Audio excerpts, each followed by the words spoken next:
Good morning. It's really a pleasure to be here with you, and I want to express my thanks to Dehan for making my presentation here possible, making it possible for me to be with you today. And I'm particularly pleased to be able that we're meeting in this room with these magnificent murals around the walls, which I believe portray the victory of the forces of public relations over those of marketing. And I think if we begin, we'll see the whole historical evolution here. So it's in that vein that I share with you some of the key findings from the 7th Generally Accepted Practices Study, and what those findings say about the status of the profession within the United States, certainly not around the world, not in any particular geography outside of the United States, but within the United States, we think it's a very good representation of where things stand, where they're going. A little bit about the study. It is the cornerstone of a research center that we have at USC called the Strategic Communication and PR Center. And we're doing a variety of projects, but GAP is really the cornerstone. And our aim is to provide the profession with actionable guidance on mission-critical decisions so that they have a place to turn when they're working on things like budgets, evaluation, staffing, structure, reporting lines, and so forth. And also to provide the academy and researchers with data analysis and food for thought for additional study, additional research. Of course, the usual tracking of trends and so forth. And importantly, the data from the GAP study really do inform our curriculum. We're going through constant curricular review, and the data that we discover through this study, and it's all available to you too, by the way, constantly improves or informs both our undergraduate and our graduate curricula, which is a pretty important part of this research. I should add that we're beginning to transition from what we've been calling generally accepted practices to best practices or excellence. Thank you, Jim and Larissa. Because when we first started this thing some 10 years ago, we chose the name generally accepted practices because a practice isn't really excellent or best until you know why it is. Until you can demonstrate that it is, you have no reason to call it a best practice. So we were kind of modest and started with generally accepted. And now we find ourselves with enough data, enough insight over the years to begin to think about excellence and what it all means at the next level, which is our real aim. In GAP VII, which, by the way, we do the study now every 2 years because we found that the data points weren't moving or changing that much from year to year, so we felt that every 2 years is okay. We had more than 1,000 respondents, of which 620 were usable senior-level decision makers. And an important reason for our success in generating that kind of response was that for the first time ever, our 4 major professional groups, PRSA, IABC, the Arthur W. Page Society, and the Institute for PR, all joined us in partnership in making GAP possible. So with their help and through their membership rosters and so forth, we're able to generate a very large response given the nature of the U.S. market. And we can now call GAP the largest, most comprehensive study of the PR communication field in the U.S. For details, you can see the email address up there in the website, but if you want to write directly to me, that's fine too. The email address is Swerling, my last name, @usc.edu. And I'll continue on vacation for the next week or so, but I'll get back to you eventually. Looking a little bit at the respondents in terms of the size of the organizations, on the left, you can see that under joint stock companies, we've got a very, very good distribution in terms of gross revenue, which is how we're defining this. 14% were $40 billion plus in gross revenue, and you look just to the right of that piece of the pie at the lower end of the scale, 17.3% were under $1 billion among publicly traded companies or joint stock companies, with the rest pretty well distributed among the different revenue categories. Then among private companies, those which are not publicly traded, you can see that it definitely skews toward the smaller companies, 2.5 billion or less in annual revenues. Geographic scope, very, very good distribution. We were quite pleased with this. Global, you see in the top left there, about 27% of respondents. And by global, we define that simply as more than 4 countries. Then multinational, home country plus 1 or 2 others, 10%. U.S. national 21%, U.S. local or regional 42%. So it seems to be a pretty good representation of the nature of corporate America. Now let's get into the first of the specific data points, reporting lines. Where does the function report? And as you know, over the years, there's been lots of discussion about this, what's best, what's not so good, and so forth. We've seen pretty consistent data over the last few studies showing that the communications function is reporting in 56.8% to somebody in what we call the C-suite. The chief executive officer, the chief operating officer, and so forth, CEO, COO, and so forth. So that's the top level reporting line. 57% report into that level of the organization. CEO only 27%, but they're still within, obviously, the C-suite. And then you see how the numbers vary. And one of the things that was surprising, we were asked to think about surprising results. I don't have the time to share the details with you, but notice that 27% have multiple reporting lines. What was surprising here was that when we dug into the data was that they were really happy people. You would expect that people with multiple reporting lines would be in kind of a confusing kind of organization in terms of who they report to, who they're accountable to. But what we found was that, and this surprised me, so long as one of those reports is into the C-suite, it is a good reporting line. It is a good structure, so long as one of those multiple lines is into the C-suite. So that was one surprise, as I say. Then we looked at the perceived value of the function depending on reporting line. And here too, it's not so much the facts themselves that are surprising, it's rather it's the scope of the differences. On the left of these different sets of bars, the darker bars, these show you the scores on from 1 to 7, with 1 being essentially 0 and 7 being the top score of people with C-suite access. And just to the right of that, the lighter bars, you see people with no C-suite access. And we asked them, in the first one on the left, tell us about the extent to which your recommendations are taken seriously by senior management. And you can see that those with C-suite access gave it a score of 6.1 on a 1 to 7 scale. Those without C-suite access gave it a score of just 5.6. Then you move along, you see the role in strategic planning. That's a big difference. 5.7 for those with access to the C-suite, just 4.6 for those without. And then you see the rest. When you think about bottom line contribution of the profession, move your eyes over to the right. Contribution to sales, those with C-suite access, 5.5. Those without, 4.8. Some of these numbers, the differences, the gaps, I found kind of surprising. The extent to which these things are true was a bit surprising. So a little bit about the bottom line on reporting lines. To achieve its full potential, the function must be part of what has been called over the years the dominant coalition. It needs to report to the C-suite. Now, people argue that reporting lines should sometimes be situational. For example, if you work in a marketing-driven organization, where marketing is clearly the priority, then it might be best to report to marketing. But if you look at the broad sweep of things, there's just no question that no matter what the situation might be, the ideal reporting line is into the C-suite. Strategic and bottom line orientation that comes with C-suite reporting brings a much more trusted role within the organization. A more trusted role in the organization aligns with greater influence for the function, and ideally, because of that, greater external trust.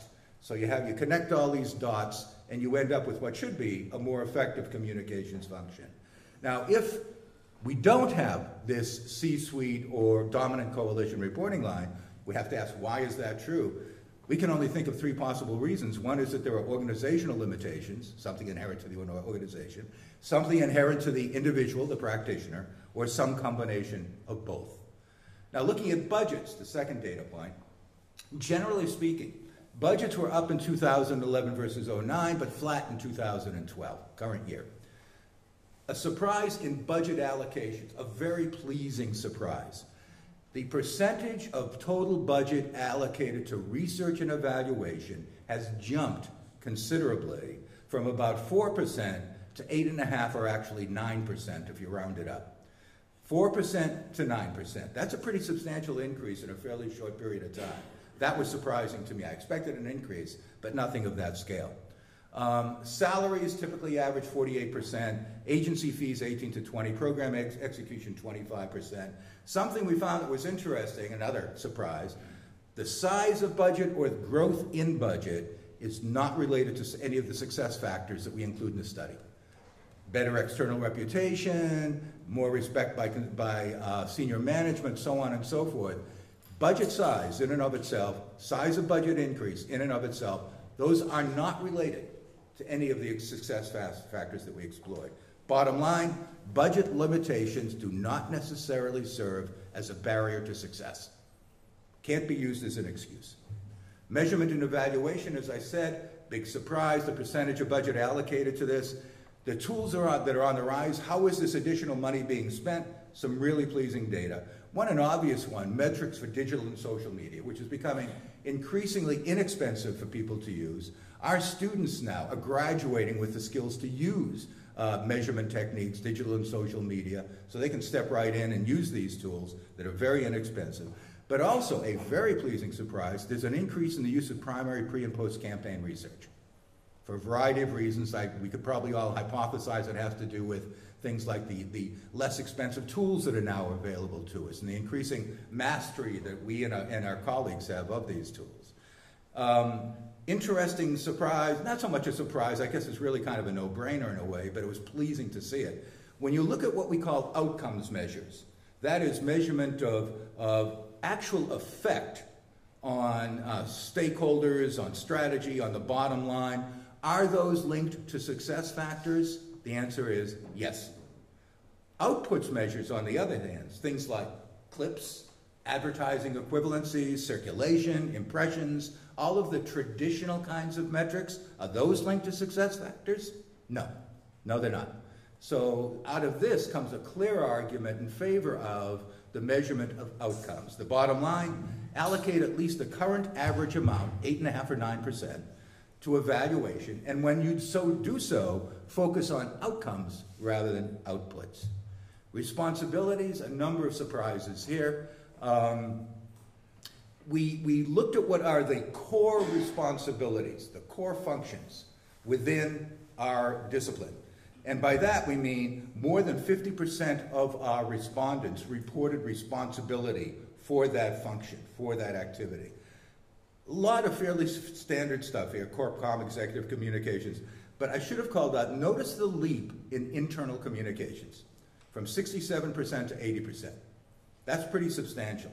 Then you continue down, social media monitoring jumped 53% to 70. Social media participation jumped 53 to 66.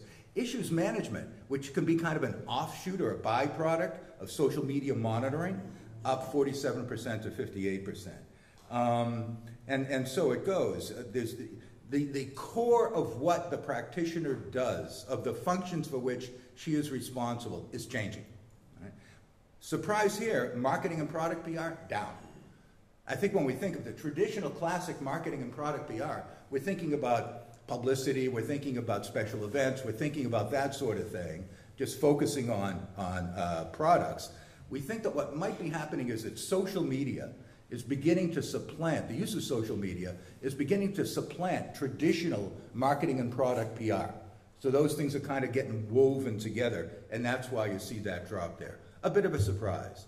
What's on the rise?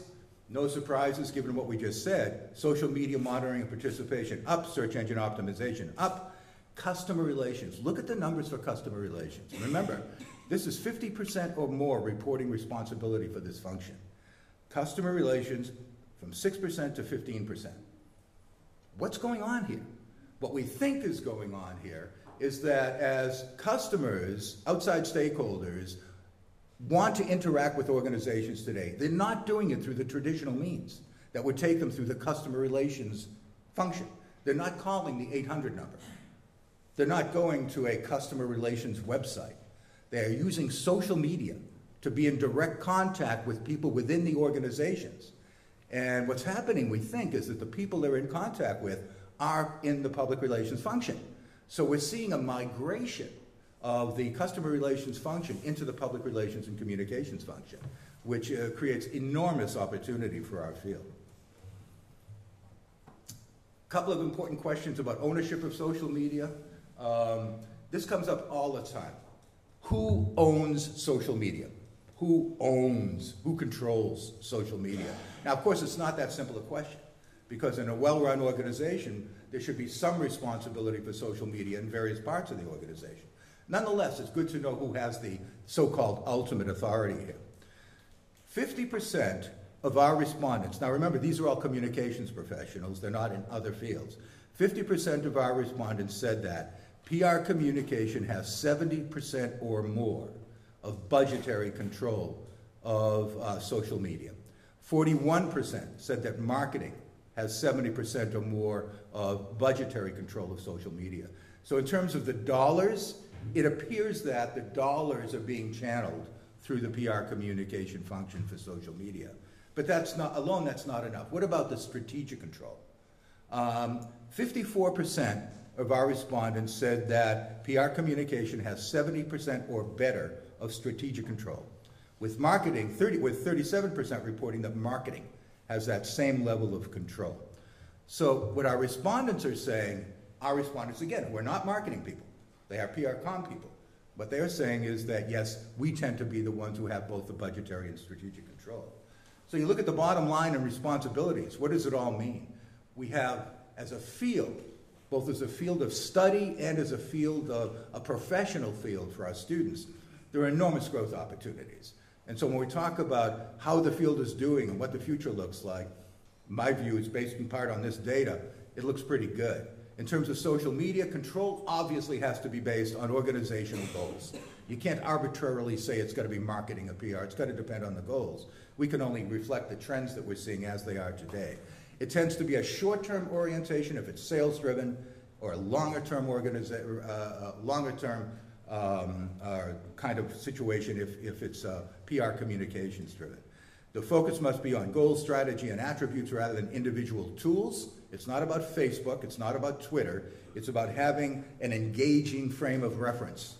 It's about having a social frame of mind as opposed to a tools-oriented frame of mind. This obviously poses huge ethical and reputational challenges. We've never before had the opportunity to communicate directly on a two-way basis with our stakeholders.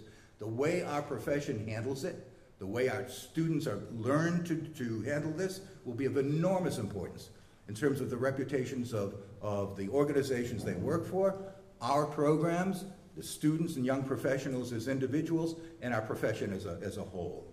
And increasingly, the extent to which this is true surprised me. Organizations increasingly are becoming media platforms. They're the producers of engaging multimedia content, which is very, very important for our students and what we teach them. If it's true that organizations can now communicate directly with stakeholders on a two-way basis, it's great to be able to say that, but to make it actually happen, what is the form of the engagement? The engagement must be based on really interesting content. And we have to have the ability and the knowledge and so forth to produce that content. We looked at integration, two types of integration, and there were some really surprising findings here. We looked at intra-functional integration, meaning integration among the communications functions.